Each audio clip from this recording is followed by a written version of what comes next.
Today, I'm going to talk about something for the Student Loan Planner podcast that might be a little shocking. Some people will already know this, but I think a lot of people won't. And I want to address head on this idea that I've heard a lot in, a lot of our consults over the past, really several years, but especially recently. Some people having the feeling of, I wish I could give my debt back and give the degree back too, because people are feeling burdened. They're feeling like they made a bad financial choice. They're feeling like if I could only undo this key decision that I made, life would be so much better. And I want to tell you that that is actually probably mathematically wrong. And I'm going to explain why, because I think that this is a very useful thing to reset the way a lot of people think. So let's just say that you took out $200,000 and you became a dentist, right? So you took out $200,000 of debt. You're a dentist. You're making 120,000 a year, and you wish you could undo it, right? What a lot of people don't think about is, okay, let's continue that line of thinking. Let's say you did give back the debt. You have zero student debt, and you give back your degree, and you're no longer a dentist. Now you have a bachelor's degree. What job would you go get with that bachelor's degree? Usually people are like, well, I don't know, I guess a corporate job, right? So let's say you go get that corporate job. Let's say you make 70, right? So let's compare 120K a year to 70, but it's 120K with 200K of loans, of course. So if you're paying 10% of your income, or even 15% if the student loan apocalypse happens and IBR becomes the only option. So let's say, just for argument's sake, because it's easy to calculate, 10% of income is lost to paying your loans through one of these forgiveness plans, right? So you go from 120K to 108K of income after your IDR payment is satisfied, right? And then let's say you need to worry about the tax bomb. Okay, maybe put 5% of your income away for the tax bomb. So out of that 120K, let's say you're putting about 6,000 a year into the tax bomb. So now you've got 102K. Is 102K of income greater or less than a bachelor's degree income with 60?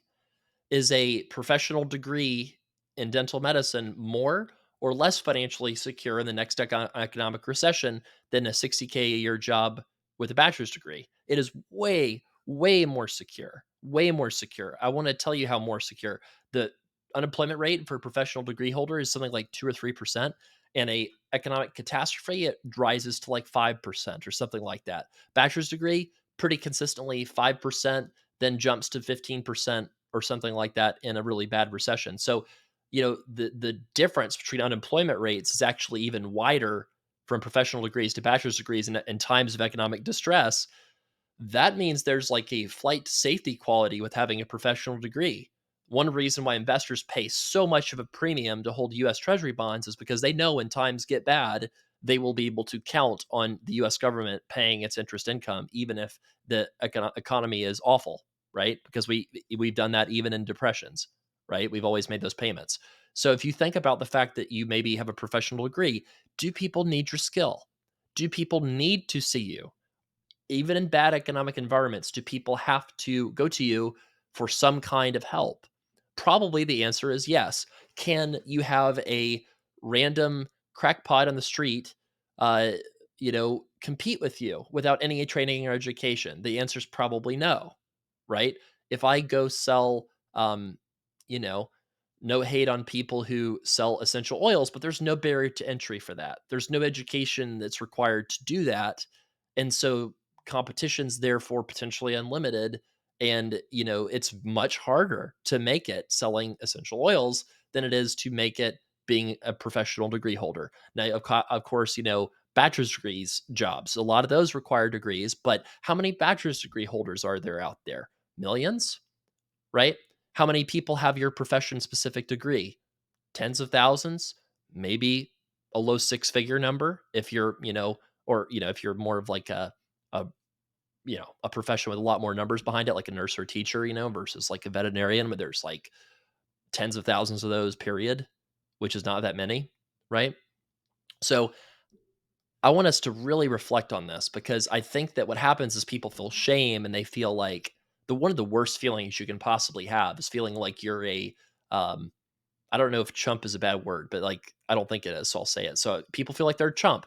They feel like they're a fool. They feel like I got taken advantage of and I'm super embarrassed.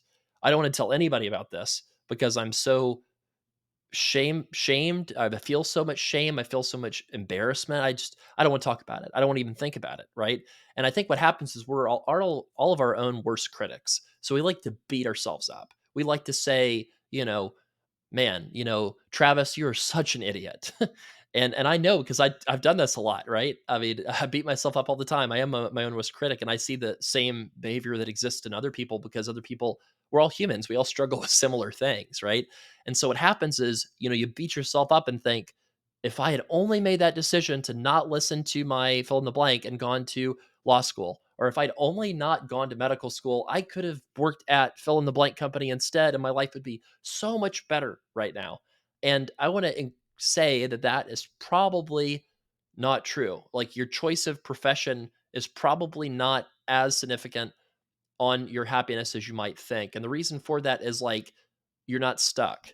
And a lot of people think they are, and then it makes sense why they're so upset or frustrated, but you're not stuck. I had this interesting conversation where it's like, well, okay, I talked to this person who had 200,000 of debt from a profession specific degree. Now, in this case, this person really liked their job, but let's say that she hadn't.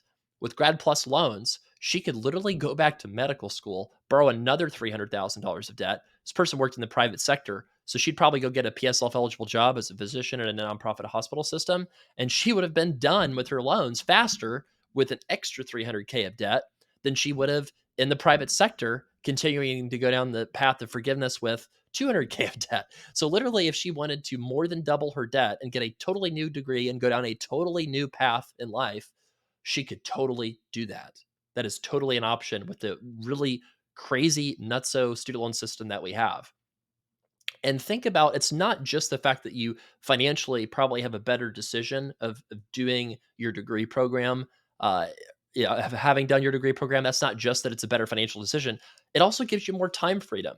So let's compare that dentist job with after 120K, and then you're giving up 12K to IDR, you're giving up 6K to your tax bomb savings, and you're left with like 102 or whatever, versus the 60K bachelor's job.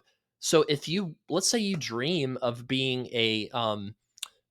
you dream that you could do origami full time. Maybe that's your dream. You just wish that you could do origami or something like that all the time. I'm saying origami because like there's this like kids museum I take the kids to, and there's little origami like booth or whatever there at the museum, and I always beeline for it. And I'm always trying to, it's like stress relieving, right? So I love doing it. And the kids, they'll look at it and they'll like fold something once, and then they'll just like throw it in the garbage and start running around and screaming and having fun.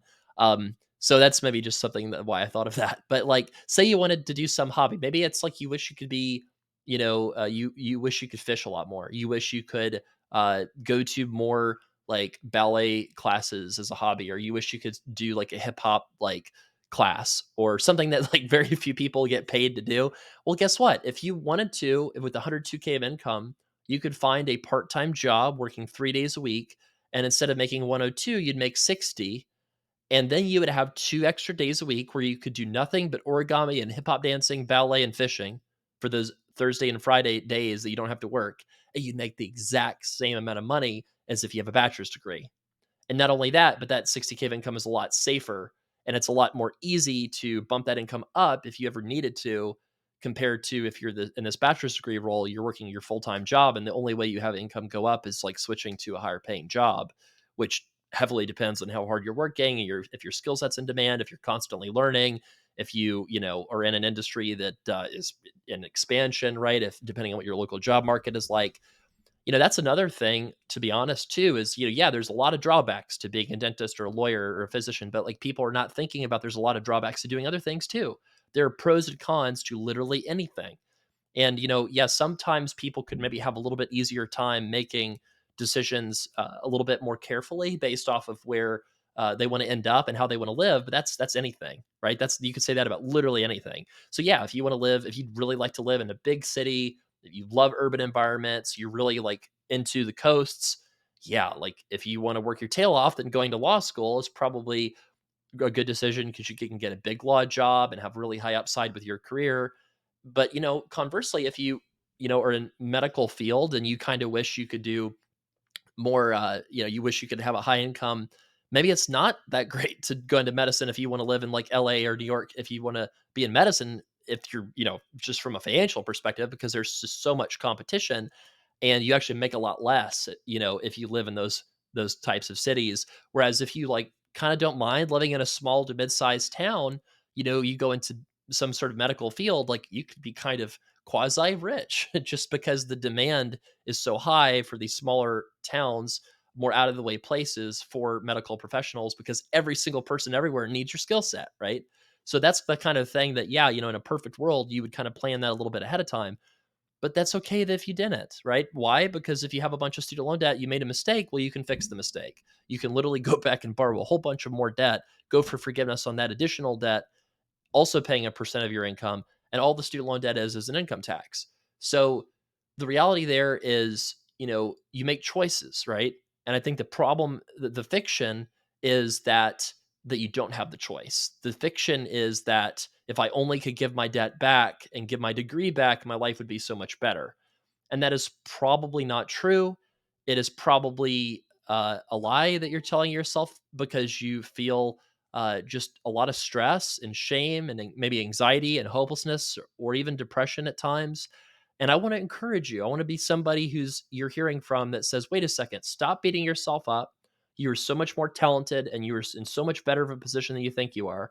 The average American has something like 50,000 in their 401k heading into retirement. So if you have more than $50,000 in your retirement already, um, you know, if you don't, you're probably a couple years out of school. If you do have more than 50,000 in your retirement, you're better off than the average person at 65, right?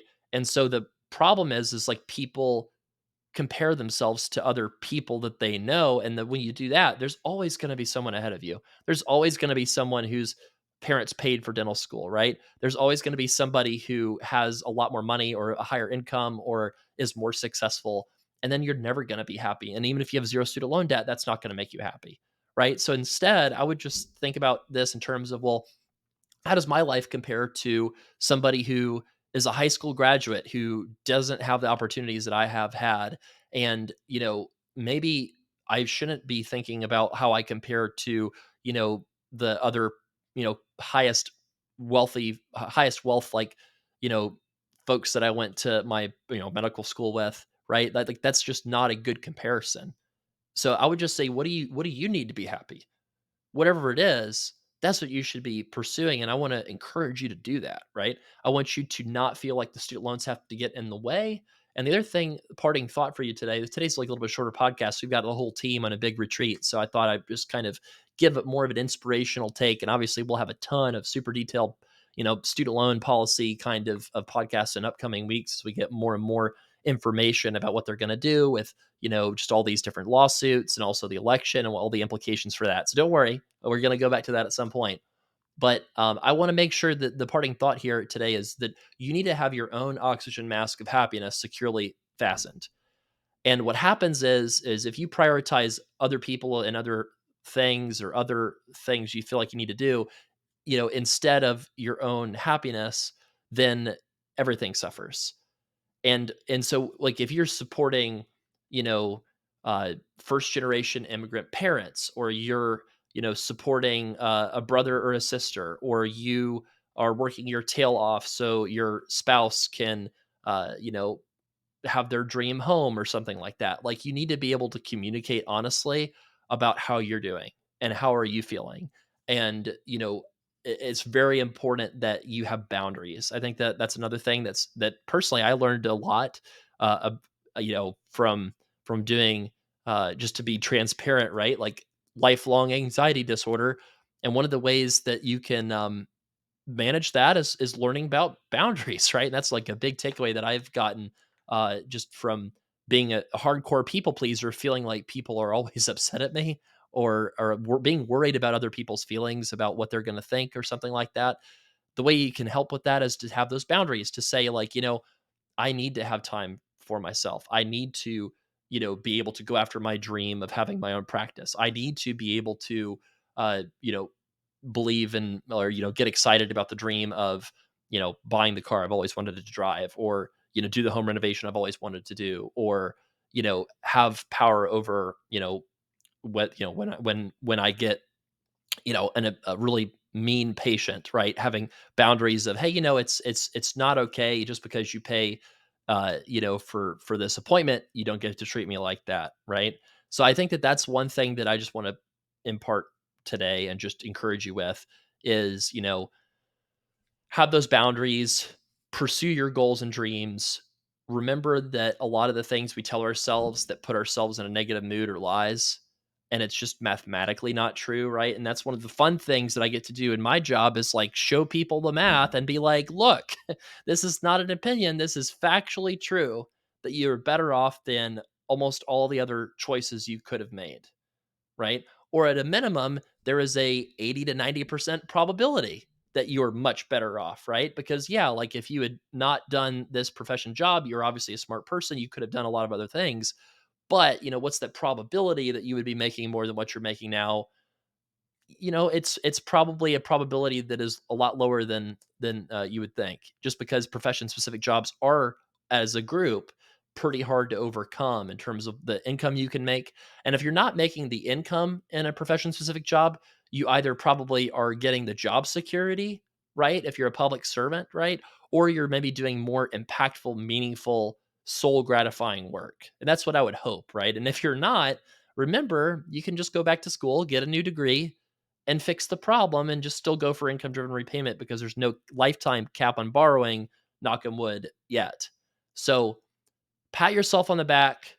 You deserve to. You should not feel shame. You should not feel guilt. And I just want to be your big cheerleader in chief today, just in case anybody needed this. So do not think that you should return your degree and return your debt. What you did is probably super financially smart. And, over time, you're going to see that more and more and more. So thanks for listening to the Student Loan Planner podcast. If you need a consult, studentloanplanner.com/book. If you need to share some thoughts or share a question that you're facing with your loans or your finances in general, you can leave that question at studentloanplanner.com/voicemail. Thank you, everybody, and have a great rest of your week.